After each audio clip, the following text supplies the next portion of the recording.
Hace menos de 24 horas, el cohete operativo más poderoso en la historia de la humanidad atravesó la atmósfera. La era Apolo ha terminado oficialmente.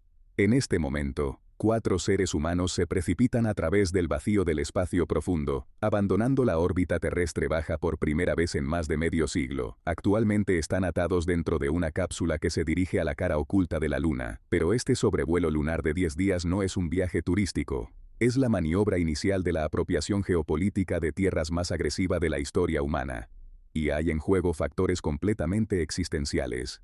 Estamos entrando en una carrera multigeneracional hacia la verdadera fase de industrialización lunar de los años 2050 y 2060.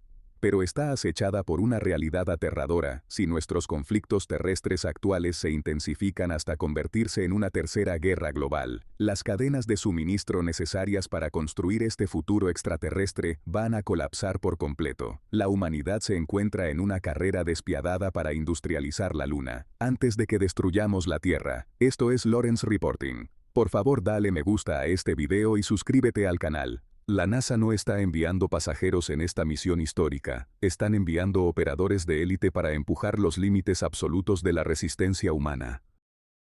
Para entender la pura magnitud de lo que Estados Unidos acaba de lanzar al vacío, tienes que observar el pedigrí humano de élite atado dentro de la máquina. El comandante Reed Wiseman es un aviador naval condecorado y el ex jefe de la oficina de astronautas.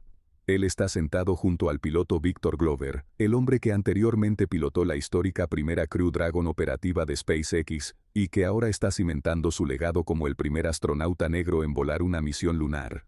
La especialista de misión Christina Koch ya posee el récord del vuelo espacial individual más largo realizado por una mujer, habiendo sobrevivido 328 días continuos en el vacío, y participando en la primera caminata espacial totalmente femenina de la historia. Y a ellos se une Jeremy Hansen de la Agencia Espacial Canadiense, destruyendo un monopolio estadounidense de 60 años como el primer ciudadano no estadounidense en abandonar la órbita terrestre baja. Estos 4 individuos son la vanguardia absoluta de una nueva era. Y para entender por qué los están enviando, tienes que comprender que el mandato ha cambiado por completo. La carrera espacial Apolo fue impulsada por la necesidad de demostrar quién podía llegar primero. El programa Artemis opera bajo una directiva mucho más oscura y permanente. Esta vez, la humanidad regresa para quedarse. El cambio de la exploración a la industrialización es el giro más crítico en la historia moderna. Pero la NASA no solo planea aterrizar en el polvo. Están construyendo activamente el pilar absoluto de la nueva economía lunar, el Lunar Gateway. Esta es una estación espacial permanente que orbitará la Luna, sirviendo como un centro de mando del espacio profundo, un laboratorio científico y un depósito de combustible crítico. En un futuro cercano, los astronautas no volarán directamente a la superficie, se acoplarán en este gateway. Actuará como el área de preparación definitiva para la base de superficie permanente y eventualmente la plataforma de lanzamiento para misiones de varios años a Marte. Estados Unidos no está construyendo esto solo. Están integrando deliberadamente a sus aliados internacionales en la arquitectura del Gateway, asociándose con las agencias espaciales europea, japonesa y canadiense. Esta es una maniobra geopolítica calculada. Al hacer que la infraestructura dependa de una coalición occidental masiva, Estados Unidos está cimentando un frente unificado contra las ambiciones lunares de la competencia. Al establecer este poder e infraestructura iniciales, Estados Unidos pretende reducir la barrera de entrada para las empresas espaciales comerciales. Están construyendo un peaje para el sistema solar, pero la infraestructura es solo un medio para un fin. El intenso enfoque en la superficie lunar está impulsado por el potencial de reescribir por completo los mercados energéticos globales y las cadenas de suministro militar. El objetivo principal es el helio 3. Este es un isótopo de helio raro y estable que es casi inexistente en la Tierra. Sin embargo, debido a que la Luna carece de campo magnético y atmósfera, los vientos solares han estado bombardeando la superficie lunar durante miles de millones de años, depositando cantidades masivas de helio 3 directamente en el polvo lunar. Es muy codiciado como el combustible definitivo para la fusión nuclear, A diferencia de la fisión nuclear tradicional que divide los átomos y crea desechos radiactivos peligrosos, la fusión alimenta el Sol aplastando los átomos entre sí. Los reactores de fusión experimentales actuales en la Tierra utilizan combustibles que liberan neutrones altamente energéticos, lo que puede degradar el reactor y crear subproductos radiactivos. Pero la fusión de helio 3 es aneutrónica, lo que significa que libera muy pocos neutrones. Genera cantidades masivas de energía limpia y segura sin los letales desechos radiactivos. Lo que está en juego económicamente es casi insondable. Solo una bahía de carga del transbordador espacial llena de helio 3 podría en teoría alimentar a todo Estados Unidos durante un año completo. Cualquier nación que controle la extracción y el refinamiento de este isótopo tendrá efectivamente un monopolio en la red de energía limpia del futuro. Pero controlar la energía es solo la mitad de la ecuación. El segundo objetivo son los materiales de tierras raras. Estos son un grupo de 17 metales específicos que actúan como la columna vertebral tecnológica del mundo moderno. A pesar del nombre, son algo abundantes en la Tierra, pero son increíblemente difíciles, costosos y ambientalmente tóxicos de extraer y refinar. En este momento, China domina fuertemente la cadena de suministro global para la extracción y refinamiento de tierras raras. Esto le da a Beijing una ventaja geopolítica masiva, ya que pueden restringir las exportaciones a voluntad. Estos metales son los bloques de construcción obligatorios para la infraestructura crítica. Son esenciales para la fabricación de teléfonos inteligentes, baterías de vehículos eléctricos y equipo militar altamente clasificado, incluyendo los sistemas de guía para misiles de precisión, aviones furtivos y radares avanzados. Encontrar y extraer estos materiales en la Luna le permite a una nación liberarse permanentemente de los monopolios terrestres de las cadenas de suministro. Además, si deseas construir infraestructura masiva en el espacio profundo como el Lunar Gateway o eventuales naves a Marte, es completamente insostenible financieramente lanzar las pesadas materias primas fuera de la gravedad de la Tierra. Tienes que ser capaz de extraer los metales y fabricar los microchips en el espacio. Controlar el helio 3 significa controlar la energía. Controlar los materiales de tierras raras significa controlar el hardware. Combinados, son las claves innegables de la supremacía en el espacio profundo. Y ese potencial económico ilimitado ha desencadenado una carrera espacial despiadada entre Estados Unidos y China.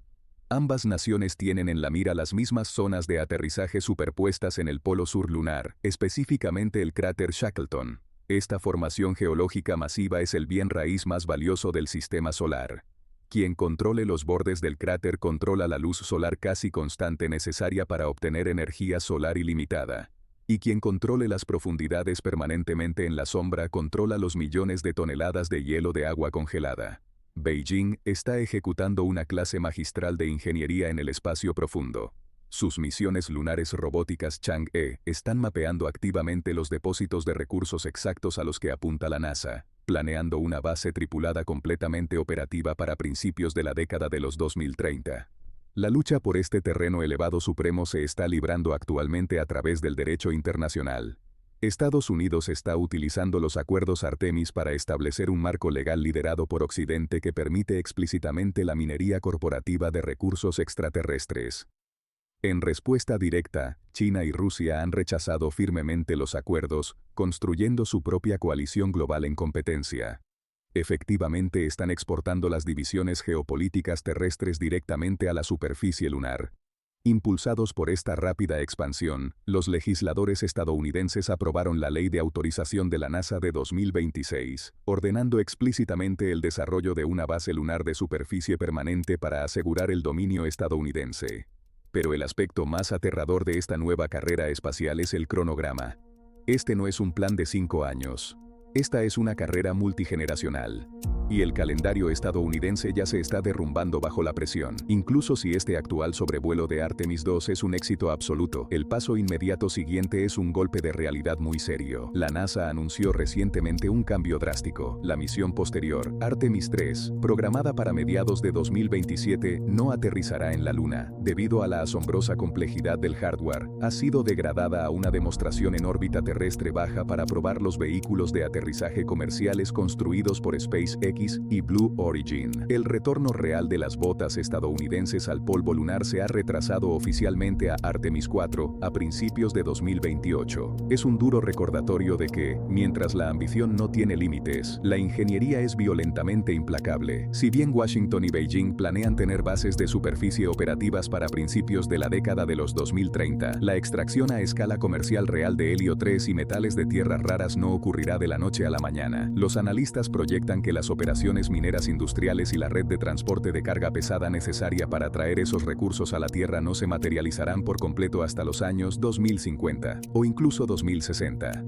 Para muchos de los que ven esto, el clímax definitivo de la economía lunar no ocurrirá durante nuestra vida. Es una realización profunda. Actualmente estamos sentando las bases para un futuro extraterrestre que quizás nunca lleguemos a ver, y es una carrera directa contra nuestra propia inestabilidad terrestre. Si los actuales focos de tensión geopolítica en la Tierra se intensifican hacia un tercer conflicto global, las cadenas de suministro necesarias para construir estas redes de espacio profundo van a colapsar por completo. La humanidad se encuentra en una encrucijada brutal.